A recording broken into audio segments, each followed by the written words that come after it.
This Sunday, background checks. I'm looking forward to a hearing. President-elect Donald Trump's cabinet picks are facing intense scrutiny after his first choice for Attorney General Matt Gaetz withdraws his nomination amid serious allegations of sexual misconduct. I was surprised by how abruptly it happened. He was controversial. He understood that. Apparently, he was aware of reality. Will Mr. Trump's other controversial picks face more opposition from Senate Republicans?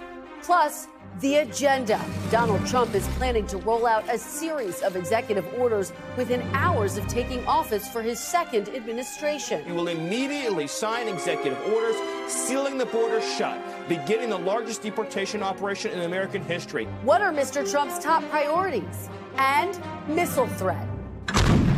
As the war in Ukraine passes the 1,000-day mark, tensions are rising in the region after the Biden administration lifts restrictions on long-range weapons and Vladimir Putin fires back using a new hypersonic ballistic missile. My guest this morning, Democratic Senator-elect Adam Schiff of California and Republican Senator Eric Schmitt of Missouri.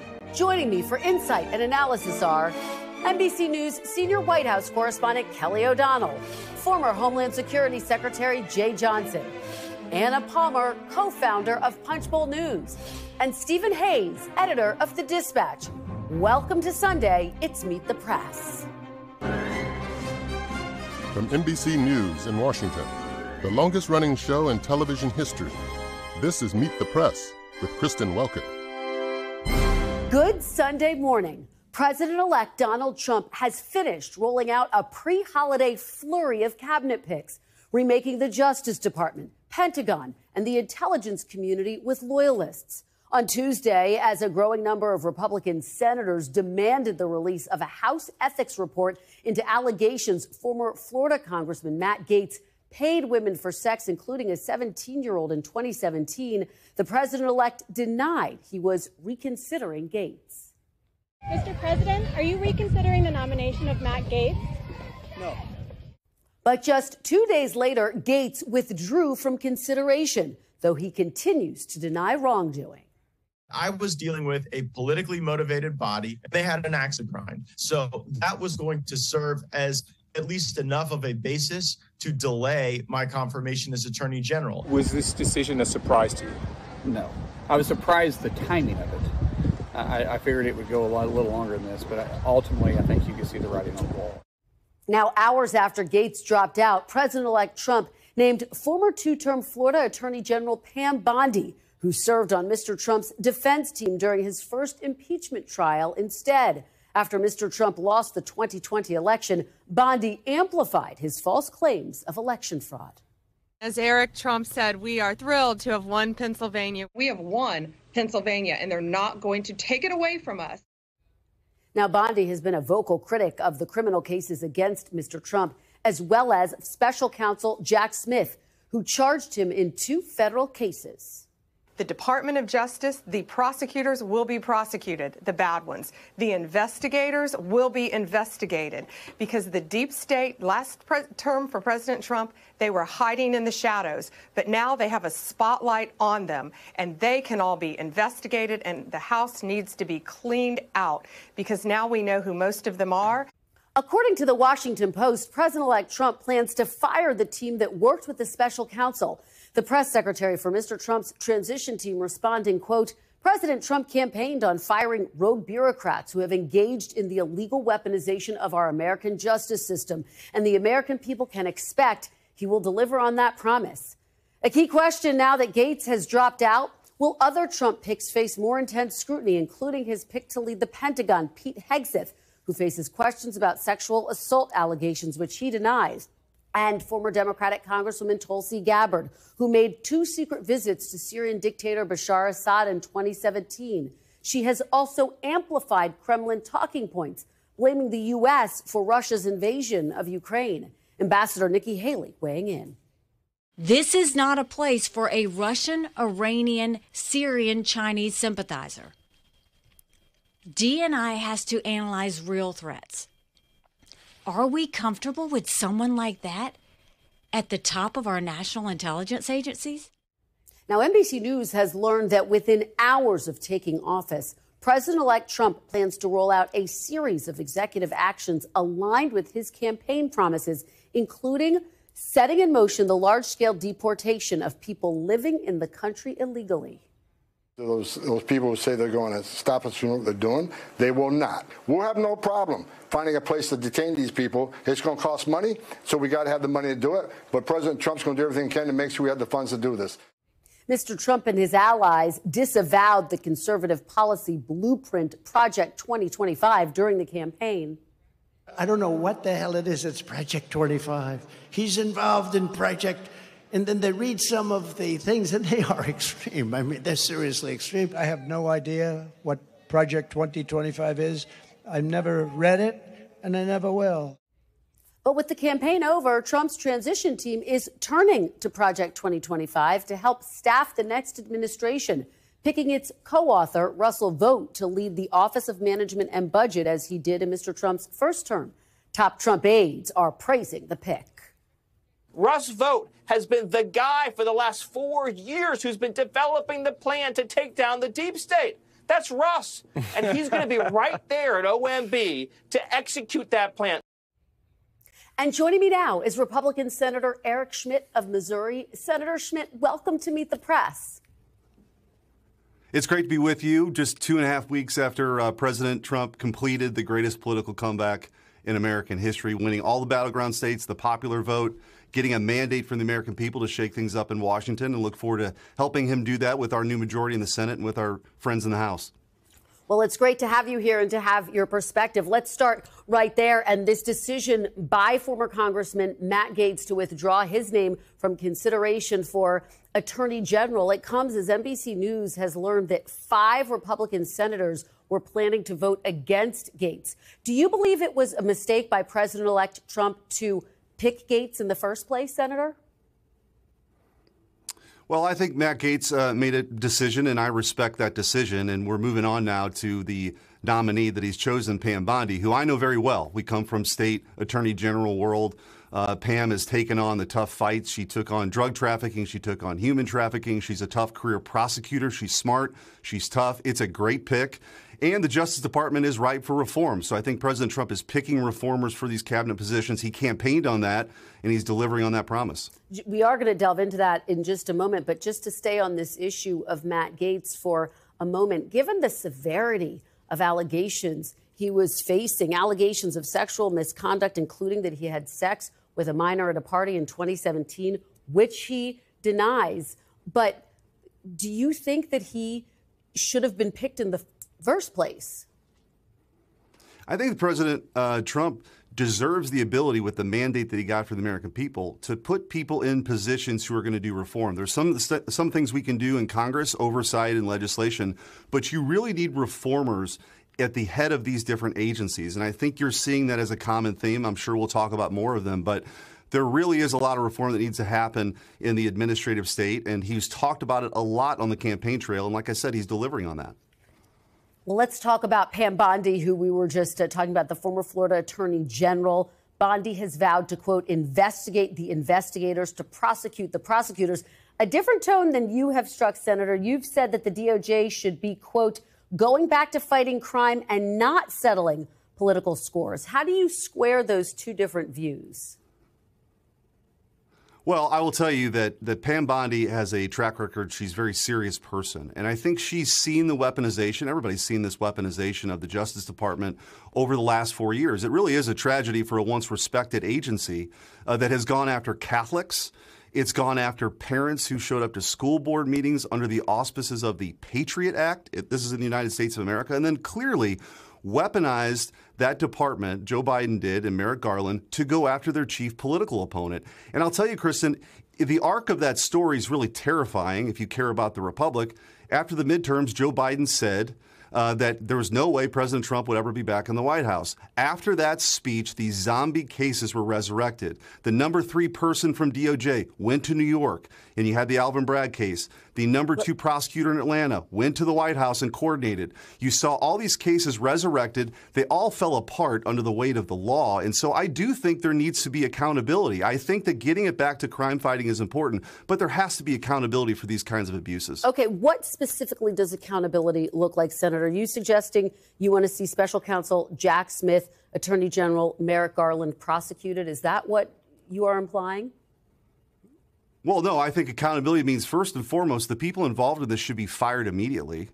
And anybody part of this, this effort to keep President Trump off the ballot and to throw him in jail for the rest of his life because they didn't like his politics and to continue to cast him as a quote-unquote threat to democracy was wrong. And so we'll see where that goes. But I just don't think in this country, unless we want to be a banana republic, I don't want to see that happen. You can't have the Justice Department abused in this way. Pam Bondi is a smart, capable, tough person who I think is going to restore respect in that department. So she has your vote, Senator?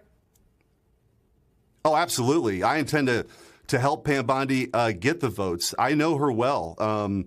She's a friend. I've come to respect Pam Bondi. She was a great attorney general in Florida. This is a home run by President Trump. All right. Well, let's talk about another potential nominee. More details about the sexual assault allegation against Pete Hegseth, Mr. Trump's pick for the defense secretary. The police report filed at the time says, and I'm going to read this for you, quote, Jane Doe stated she got up and tried to leave the room, but Hegseth blocked the door with his body. Jane Doe remembered saying no a lot. Hegseth was not charged in this case. He denies any wrongdoing. But, Senator, you have a long history of fighting for sexual assault victims as Missouri's Attorney General. Does this incident raise concerns about his confirmation for you? Well, I think that's why we have the confirmation process. Senators certainly are going to ask questions about it. They should, and he has a right to answer. What he said so far is that he did no wrong. They're baseless. And it's important to note the prosecutor didn't bring any charges. Be interesting to see if there's any other memorandum from that prosecutor that would go along with that prosecutor's decision not to charge Pete Hegseth. But I think ultimately this is a decision that President Trump made to bring in another disruptor. And I think if you look at this election, it was disruptor versus establishment. He ran on this. And there needs to be reform in the Pentagon, whether it's procurement, whether it's getting rid of divisive DEI that's dividing our military by race. There's no place in our military. I think he's talked about eliminating that. And then also making sure our focus is on our chief adversary, China. Let me ask you, I guess, big picture, Senator. You're on the Armed Services Committee, and there's a known sexual assault problem in the military. Do you believe that Pete Hegseth is the right person to lead the military, given all of that, at this very moment? Well, he's not been charged with anything, Kirsten. I think that's important. And so you read from a police report. I've not seen the police report, but again, I'd like to. There's probably more documentation around this that would be interesting to see. So I hear you saying you have questions. Well, of course I'm going to have questions, but that police report and no charges being brought, I think, again, answers itself. If there was, something to be done here, I'm sure the prosecutor would have pursued it. She didn't, which speaks to that issue, I think. But ultimately, the Pentagon needs reform. And I think Pete Hegseth is a guy that President Trump trusts to go do that kind of reform, eliminating DEI, being more innovative in our Pentagon. There's a lot of red tape. It's failed another audit. And I think also having somebody who's served on the front lines, who has the soldiers' point of view on this would be really, really important. Let's talk about the pick of Tulsi Gabbard for DNI. Here is what the former UN ambassador Nikki Haley had to say about Tulsi Gabbard. Take a look. This is not a place for a Russian, Iranian, Syrian, Chinese sympathizer. DNI has to analyze real threats. Are we comfortable with someone like that at the top of our national intelligence agencies? So, Senator, what say you? Are you comfortable? Will you vote for Tulsi Gabbard? I think it's really interesting that anybody that has a different political view now is being cast as a Russian asset. It's totally ridiculous. Tulsi Gabbard has served in our military. She served as a congresswoman from Hawaii, as a Democrat, I might add, part of this unique coalition that President Trump has put together and won and got that mandate. But I think it's insulting. It's a slur, quite frankly.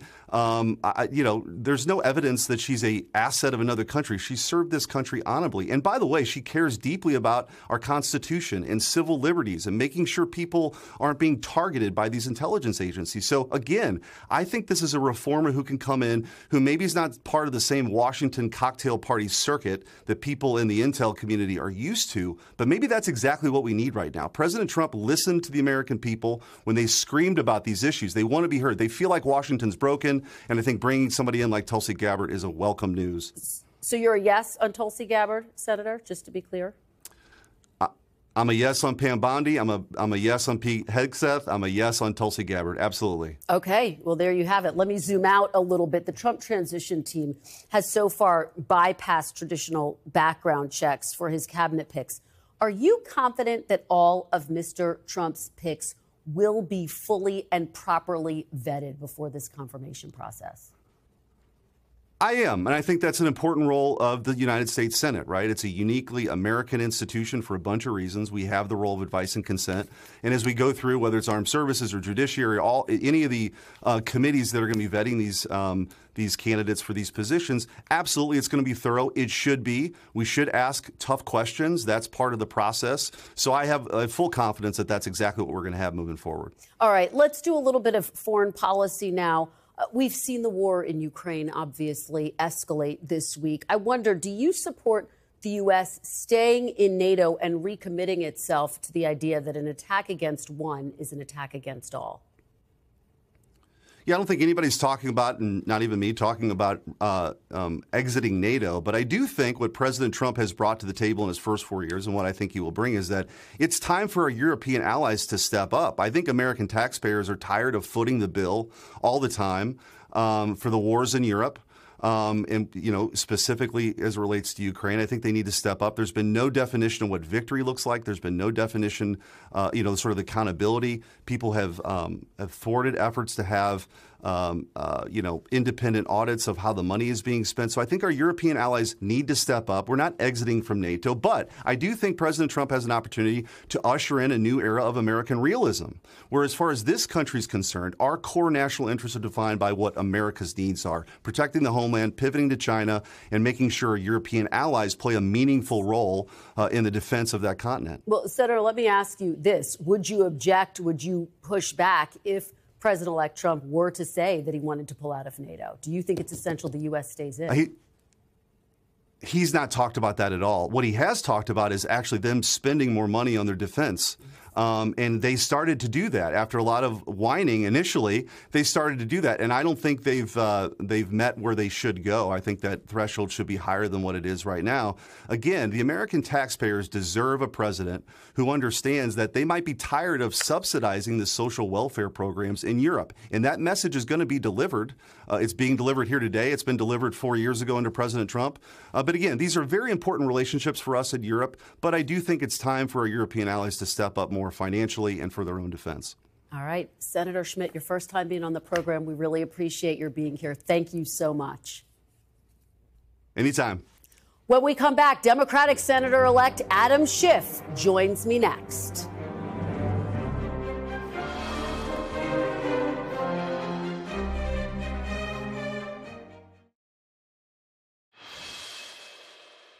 Welcome back, and joining me now is Democratic Senator-elect Adam Schiff of California. Senator-elect Schiff, welcome back to Meet the Press. Congratulations. Thank you. Great to be with you. Yeah, great to have you here. Let's start off by talking about Matt Gaetz. You just heard me talking with Senator Schmitt about this. He's obviously no longer in contention to be Attorney General, but there's still this report swirling around him. The House investigation, the House Ethics Committee has launched this investigation. Details of it started to leak out this week to some members on Capitol Hill. But do you think that report should be made public? I do think it should be made public. I don't think that when someone decides to avoid the public accountability, they simply leave Congress and make it all go away.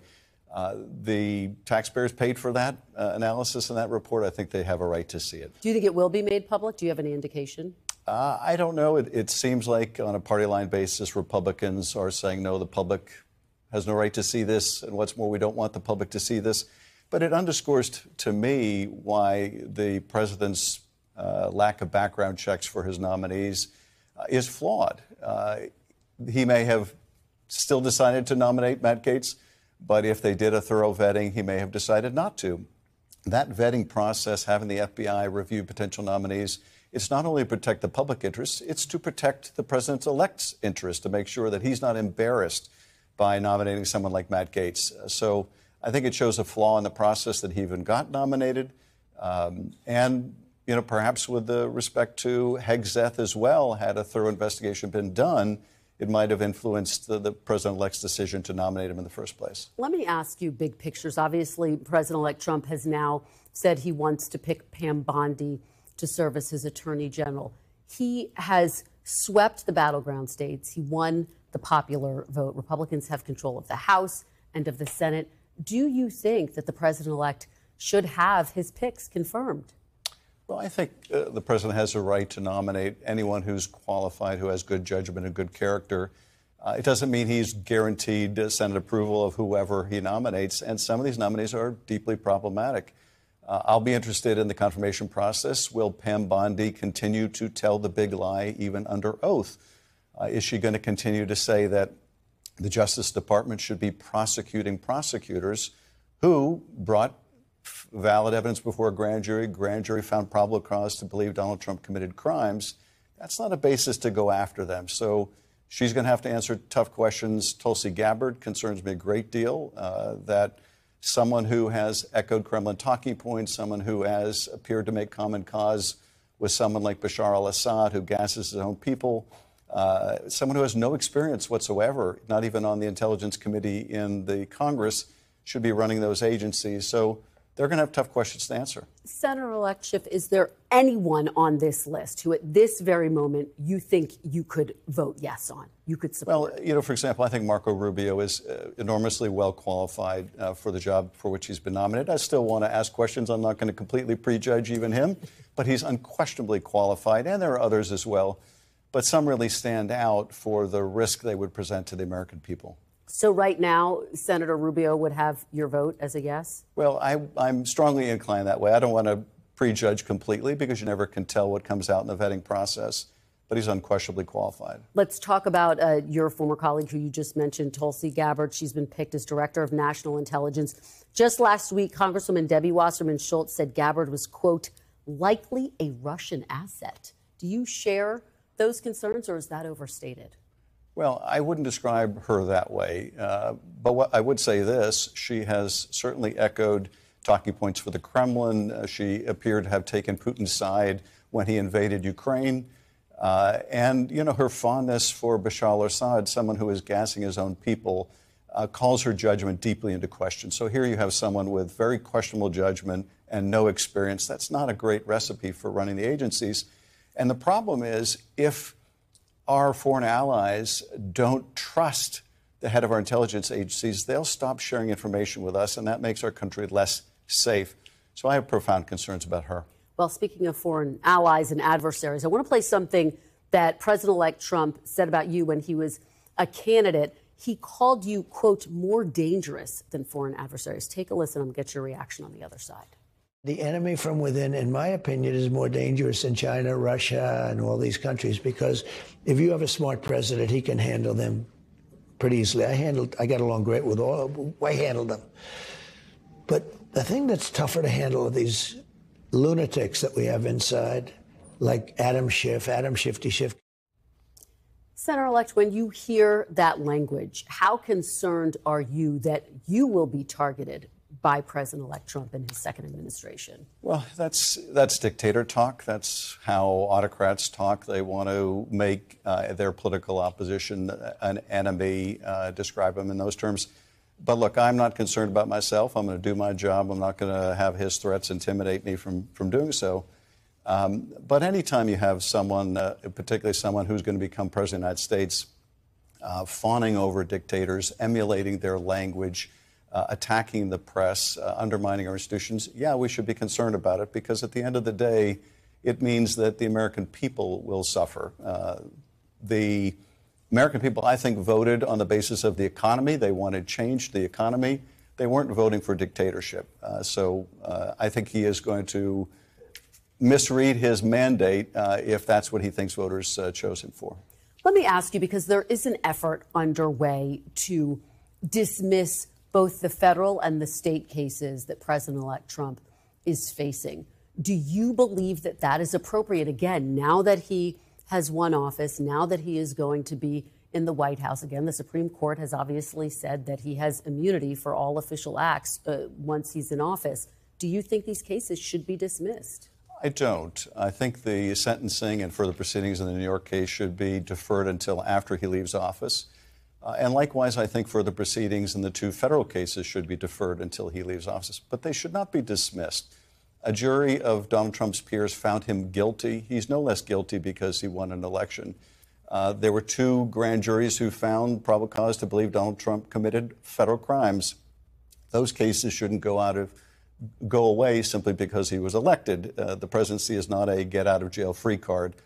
Instead, they should be postponed for further proceedings until after he leaves office. All right. I want to turn now to the results of the 2024 election and talk a little bit about what you think may have gone wrong. You joined this program a month before the election, and you talked about Vice President Harris's chances of winning. Take a look at this. By the standards of today, I think she can win overwhelmingly.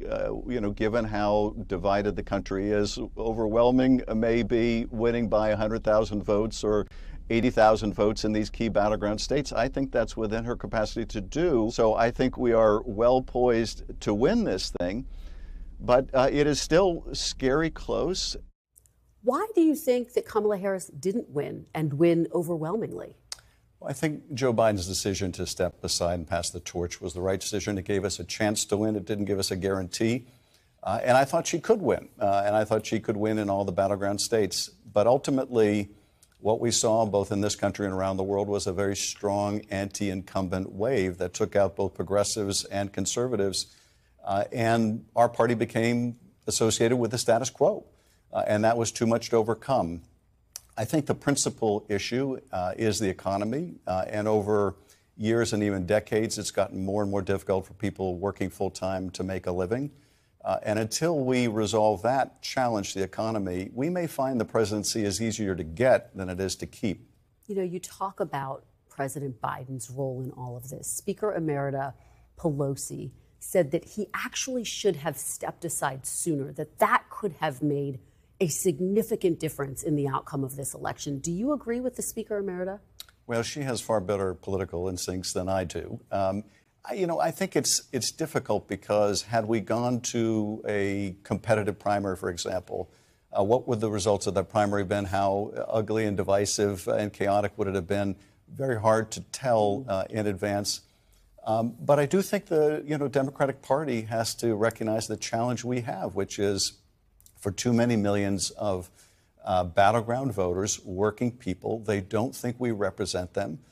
And we have to make that case anew. But, Senator-elect, do you believe that President Biden bears some responsibility for staying in too long? Look, I think the entire Democratic Party bears a responsibility, myself included, and the former president, and the mounted an effective campaign, and you have to give him credit for that. But the challenge that we have is we need to put forward a bold vision for how we're going to move the economy forward, make the economy work for every American. To me, the existential question is, if you're working hard in America, can you still earn a good living? And too many people doubt that that's possible. Before I let you go, I do want to ask you about what happened on Capitol Hill this week. Congresswoman Nancy Mace introduced legislation to restrict transgender people from using bathrooms that align with their gender identity. Mace said the move was in response to Congresswoman-elect Sarah McBride, who's, of course, set to become the first openly transgender member of Congress. McBride has called this an effort to just distract from the real issues, but Johnson has actually been supportive of Nancy Mace. Where do you come down? How do you see this? I think it is a distraction. We have bigger challenges ahead of us, including the most immediate, which is we don't want the government to shut down. We don't want to default on our debt. We should be focused on those problems. All right. Senator-elect Adam Schiff, thank you so much for being here in person. Really appreciate it. Good to see you. And when we come back, President-elect Trump experienced his first setback this week as he moves quickly to pick his cabinet. Will Mr. Trump's other picks face more opposition? We'll delve into that. The panel's next.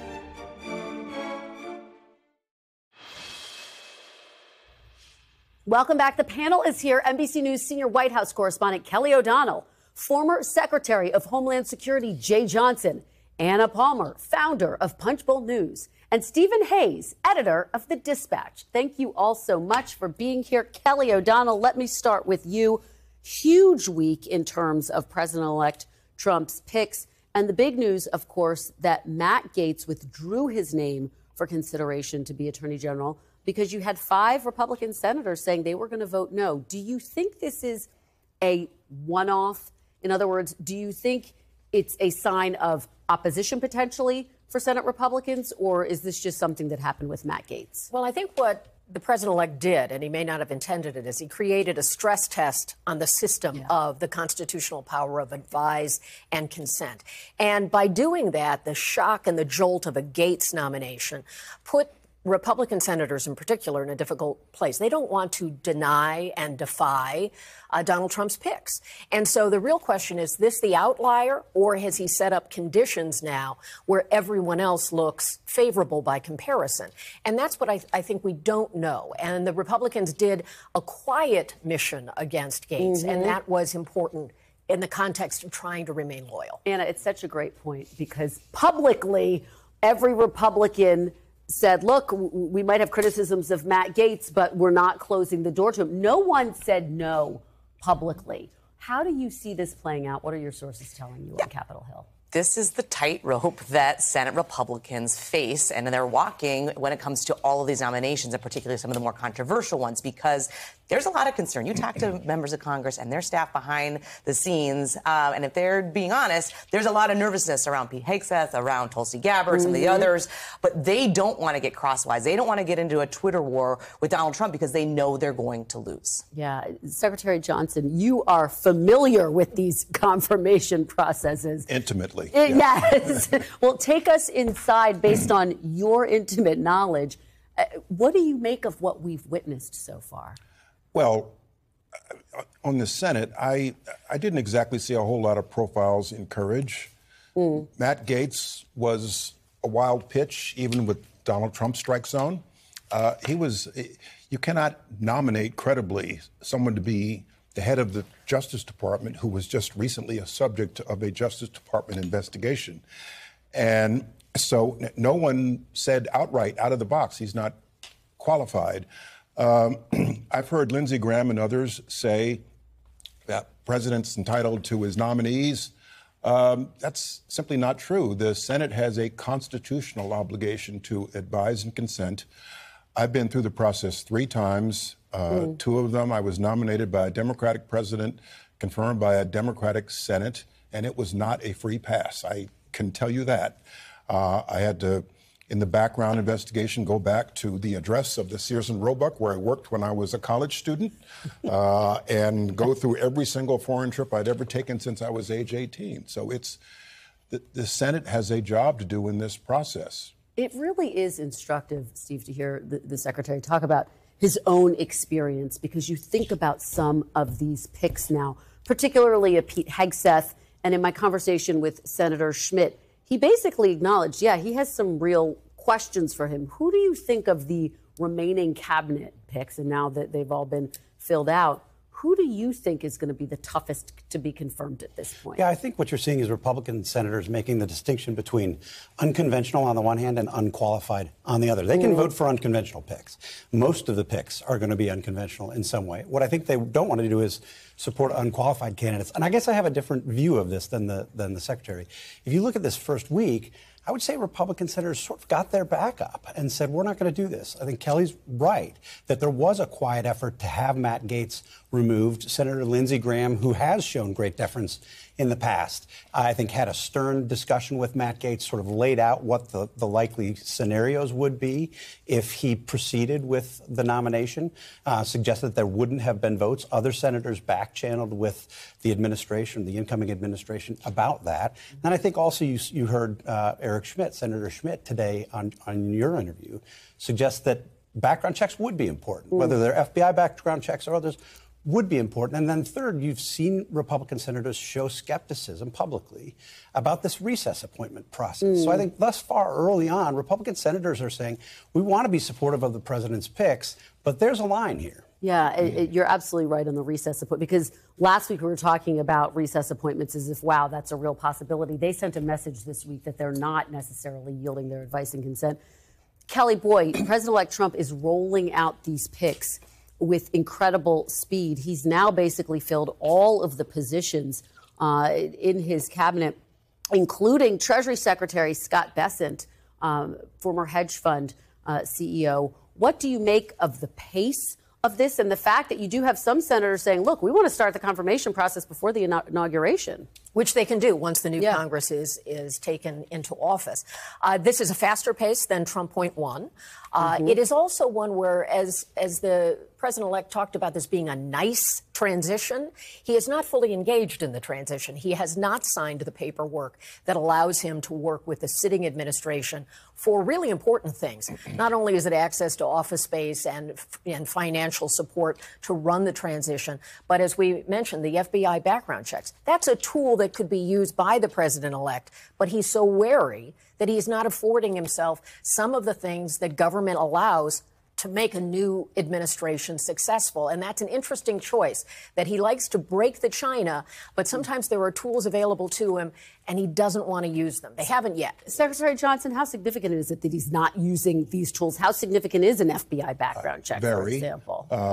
Reports are that his vetting team did not know about this settlement of this sexual assault allegation, which an FBI agent would have found in 10 minutes. And so I think one of the reasons we're seeing these cabinet nominees out rapid fire is because they're not doing the proper vetting of these people. Yeah, Anna, I mean, do you think that Republicans are concerned about that very fact, that the I's aren't being dotted, the T's aren't being crossed, and do you think they will be with some of these newer picks that we learned about overnight, like Scott Bessent? Yeah, it's a flood the zone approach, right? Yeah. That is what Donald Trump is doing. I think Matt Gaetz, for the first couple of weeks, took all the oxygen out of the room. Everyone was focused there. And now there is this kind of drumbeat of meetings by all these cabinet nominees. There's going to be vetting. These committees and the senators themselves take it seriously. Even those that are very supportive and will likely back all of Trump's nominees, they're still going to be going through that process. And people are going to get, have questions that need to be answered. And we should say also, to the Secretary's point earlier, low-level incoming intel analysts go through deep background checks. I mean, I've had some who used to work for me at the Weekly Standard. I spend 45 minutes on a call with somebody answering questions about their financial situation, whether they've had contacts with foreigners, particularly foreigners who come from adversarial countries. These are questions that these nominees should have to answer, and we should get the public should see their answers to these questions. Well, fascinating to hear your inside takes because you all have been involved in it. So thank you very much for that. Stick around. We have a lot more to discuss. When we come back, the House Ethics Committee was in the spotlight this week. The Ethics Committee made history back in 1997 when it actually punished the Speaker of the House. Our Meet the Press Minute is next.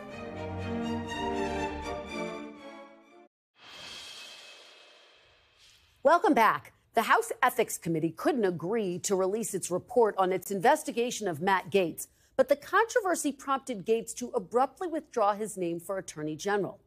Back in 1997, Newt Gingrich was the first House Speaker ever to be punished for ethics violations for using a tax-exempt organization for political purposes and then providing inaccurate information to the committee. In a Meet the Press interview almost a decade later, Gingrich downplayed the official sanction. On every ethics charge, in the end, I was exonerated. The one thing that happened is I signed a letter written by one of our lawyers that was technically wrong, and I paid the cost of investigating that letter. The Democrats were very mad after the '94 election. They had lost power. For the first time in 40 years, they knew it couldn't be their fault, so it must be mine. But if you go back and you took, if you were to someday take item by item what the charges were and what the results were, again and again and again, they turned out to be false. Now, I've had a very long career, and there are lots of things people will be able to pick out, from votes to attacking my life to attacking, the ethics stuff. What people have to decide at some point down the road, first of all, are the ideas good? And a quick note, former Speaker Gingrich was not exonerated since the committee does not render a legal verdict. When we come back, the day one agenda. What will Donald Trump's first moves be when he returns to the White House? More with the panel next.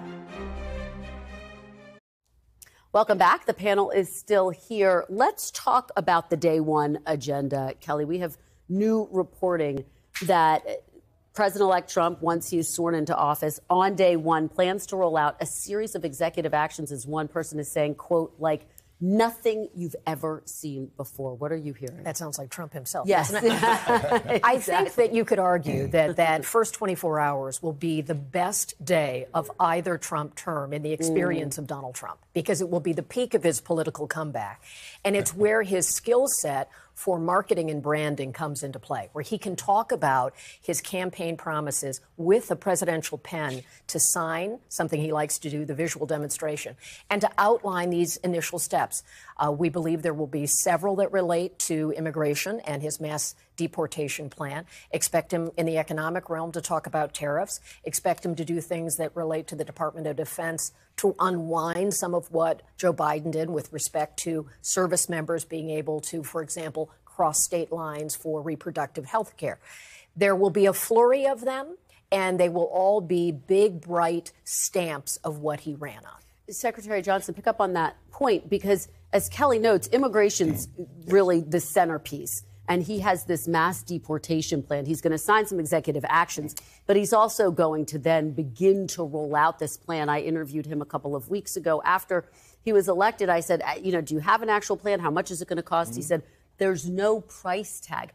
You obviously, again, have intimate knowledge with what happens at the border. How complicated would it be to actually roll out? So, first of all, somebody should pass a law banning executive orders on day one, because the reality is executive orders drafted by transition teams without the input of the affected agency before the cabinet secretary is even confirmed are not great ideas. The travel ban, for example, 8 years ago. Let's go back to that. I'll even point fingers at myself. I was involved in the transition 16 years ago, and Guantanamo Bay is still open. So this idea of mass deportation, that would be the equivalent, if you tried to deport everyone in this country who's undocumented, of the population of 2 New York cities, which could not happen in my lifetime. An administration, whether it's Trump or Biden or Obama, has to have enforcement priorities. Start with the criminals, start with the national security threats, recent border crossers. Tom Homan knows that. I know he knows that because he used to work for me. And I'd rather see ERO go after the criminals versus somebody who's been in this country 12 years, committed no crimes, has children who are U.S. citizens. And that's the reality of enforcement. And I'm sure that will be the reality of enforcement even under a President Trump. Anna, how do you see the Hill reacting to this? First, the flurry of executive actions. But look, if he is going to even attempt to try this mass deportation plan, he's going to need more funds from Congress.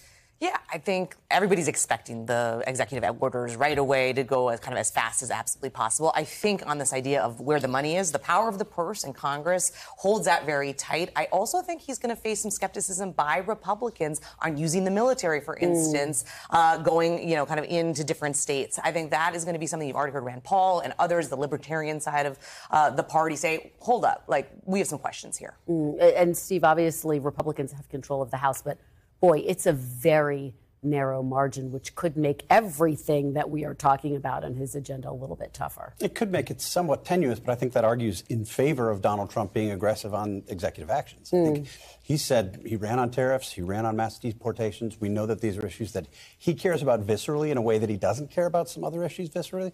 I expect him to go as far as he possibly can in those two areas. What about Jay's point about Guantanamo Bay? It was supposed to get done on day one and is still open. Well, I'm glad that they failed, actually. Look, I think there's a risk in overstating things, but let's just say that Donald Trump is not usually restrained by overstating things. He likes to overstate things. This is what he does. Yeah. Secretary Johnson. You know, there's a larger point about these cabinet picks. This president, this time around, seems to want pass-throughs.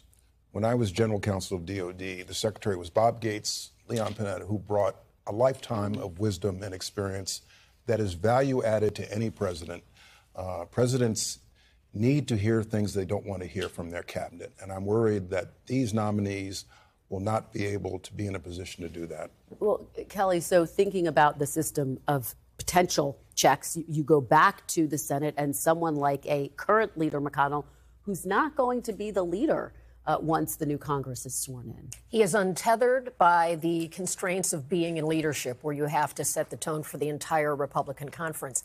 And he's one of the most, I think, skillful tacticians of Senate rules. So he has weight and relationships. He will be an appropriator for defense, and that will be a very important part of his role in trying to get his own sense of what needs to happen. And he will talk in ways to other members that could be some conflict with Donald Trump from time to time.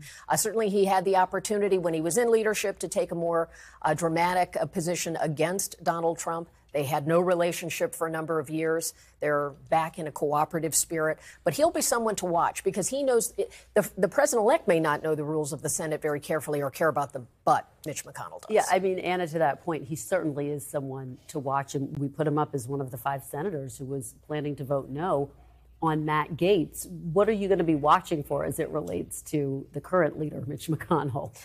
Mitch McConnell is a man of few words, but when he speaks, you should listen. And I think his colleagues do behind the scenes as well. I think that he has no fear of Donald Trump. If he thinks that the future president is doing things that are not appropriate, he will make his position known. Do you think that that's going to be really the only check? I mean, here, you know, again, Republicans have control, very narrow control of the House, control of the Senate, the Supreme Court. Conservative leaning right now. Stephen, do you think that those Republican senators are going to really be the only check on his power? I mean, they're the most obvious institutional check. But like I said earlier, I think they do want to get to yes on a lot of these nominations and on most of Trump's policy priorities. But Mitch McConnell also has a very strong relationship with John Thune, incoming Senate Majority Leader. When I profiled John Thune 15 years ago, Mitch McConnell, before there was a presidential primary and Thune was thinking about running, volunteered an endorsement early. So he's fond of John Thune. They get along very well. Well, he is going to be one to watch, certainly, as well. All right. Well, thank you all so much. Hope you all have a very happy Thanksgiving. That is all for today. Thank you for watching. Have a very happy Thanksgiving to all of you. We will be back next week because if it's Sunday, it's Meet the Press.